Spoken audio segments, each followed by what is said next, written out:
ஆண்டவராய் இயேசு கிறிஸ்துவின் நாமத்தினாலே இந்த நாளில் உங்களுக்கு வாழ்த்துக்களை தெரிவித்துக் கொள்கிறேன். எப்படி இருக்கீங்க? சந்தோஷமாக இருக்கீங்களா? மகிழ்ச்சியாக இருக்கீங்களா? உங்களை சந்திக்கிறதுல மிகுந்த மகிழ்ச்சி அடைகிறேன். இந்த நாளிலும் கூட பிறந்த நாளை திருமண நாளை கொண்டாடுகிற பிள்ளைகளை இயேசுவின் நாமத்தினால் ஆசீர்வதிக்கிறேன். இன்றைக்கு என்னோட பிறந்த நாள், நீங்கள் அதற்காக ஜெபித்து கொள்ளுங்கள். இந்த நாளிலும் கூட நம்முடைய வாழ்க்கையில் எப்போது ஆசீர்வாதம் வரும், எப்போது என் வாழ்க்கை செழிக்கும், என் இருளான வாழ்க்கை எப்போது மாறும், என் வாழ்க்கையில் ஒரு துளிர் வராதா, என் வாழ்க்கை செழிக்காதா என்று சொல்லி நீங்கள் ஏக்கத்தோடு காத்து கொண்டிருக்கலாம். ஆண்டவர் இன்றைக்கு சொல்கிறாரு, உங்கள் வாழ்க்கையில் இருக்கிற எல்லா தடைகளையும் மாற்றி உங்களுடைய சுக வாழ்வை தேவன் சீக்கிரமாய் துளிர்க்க பண்ண போகிறாராம். வாசிக்கிறேன் கேளுங்க. ஏசாயா 58 அதிகாரம் 8 அப்பொழுது விடியற்கால வெளுப்பை போல உன் வெளிச்சம் எழும்பி உன் சுக வாழ்வு சீக்கிரத்திலே துளிர்த்து உன் நீதி உனக்கு முன்னாலே செல்லும், கர்த்தருடைய மகிமை உன்னை பின்னாலே காக்கும். இங்கே பார்க்குறோம், உன் சுக வாழ்வு சீக்கிரத்திலே துளிர்த்து. உன் வாழ்க்கையிலே இவ்வளவு நாட்களும் இருளை போன்ற ஒரு வாழ்க்கைக்குள்ளாக நீ வாழ்ந்து கொண்டிருக்கலாம். இதனால உன் சுக வாழ்வை தேவன் துளிர்க்க பண்ண போகிறார். நீ செழித்திருக்க போகிறார். கர்த்தருடைய மகிமை உன் பின்னாகவும் முன்னாகவும் இருந்து உன்னை காக்க போகிறது. அப்படிப்பட்ட ஒரு சுக வாழ்வை தேவன் கொடுக்க போகிறார். என்னுடைய வாழ்க்கையே முடிஞ்சு போச்சு, இனி என் வாழ்க்கை துளிர்க்குமா? ஆண்டவரே, எல்லாரும் முன்னாலே நான் வெட்கப்பட்டு நின்று விட்டேனே, இனி நான் என்ன செய்வேன் ஆண்டவரே என்று சொல்லி நீ அழுது புலம்பிக் கொண்டிருக்கிறாயா?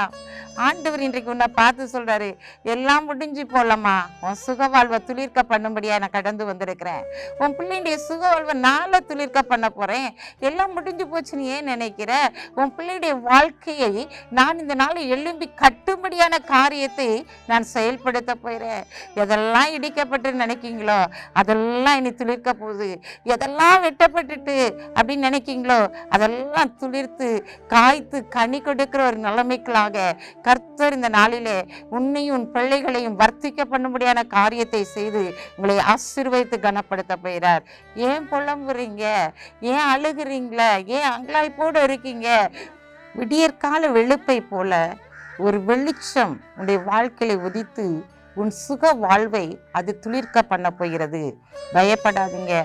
கர்த்தர் உங்களுடைய இருளான வாழ்க்கையெல்லாம் வெளிச்சமாய் மாற்றி உடைய சுக வாழ்வை துளிர்க்க பண்ணி உங்களை ஆசீர்வதிக்க போகிறார். கண்களை மூடி ஜெபிப்போம். அன்புள்ள ஆண்டவரே, இந்த நாளுக்காக உமக்கு நன்றி செலுத்துறையா. இந்த நாளிலும் கூட தகப்பனே துதிக்கிற சோதரிக்கிறையா.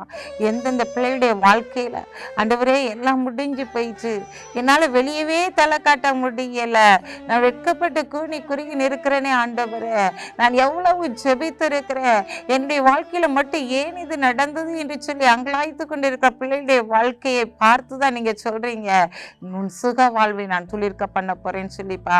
அதற்காக உமக்கு நன்றி செலுத்துற ஆண்டவரே. இந்த நாளிலும் பிறந்த நாளை திருமண நாளை கொண்டாடுகிற பிள்ளைகளை இயேசுவின் நாமத்தினால் ஆசீர்வதித்து ஜெபிக்கிறேன். ஏசப்பா, நீ கைடிச்சிற எல்லா காரியங்களையும் நான் ஆசீர்வதிப்பேன்னு சொன்ன வார்த்தையின்படி இவர்கள் கைட்டு என்னென்ன காரியங்களை செய்கிறார்களோ அந்த காரியங்கள் அனைத்தையும் ஆசீர்வதித்து நீங்க அவங்க கனப்படுத்துங்க.